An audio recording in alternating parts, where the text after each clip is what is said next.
ரயிலில் திருட்டு 30 லட்சம் ரூபாய் மதிப்புள்ள 130 மொபைல் போன்கள் ரயில்வே பாதுகாப்பு படையினர் மீட்டு உரியவர்களிடம் ஒப்படைத்துள்ளனர்.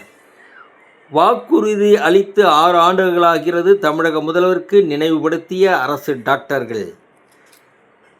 தனியார் பல்கலை சட்ட மசோதா திடீரென வாபஸ் பெறப்பட்டது ஏன்? கல்வியாளர்கள் கடும் எதிர்ப்பால் திமுக அரசு பின்வாங்கியுள்ளது. ஆசிரியர்களின் ஃபேஸ்புக் தகவல்கள் கசிவு, 288 கோடி ரூபாய் இழப்பீடு தருகிறது மெட்டா. அரிய வகை கனிமங்கள் வாங்க ஜப்பானுடன் அமெரிக்கா ஒப்பந்தம். எப்படியாவது அமைதிக்கான நோபல் பரிசு வாங்க வெறியாக உள்ளார் அமெரிக்க அதிபர்.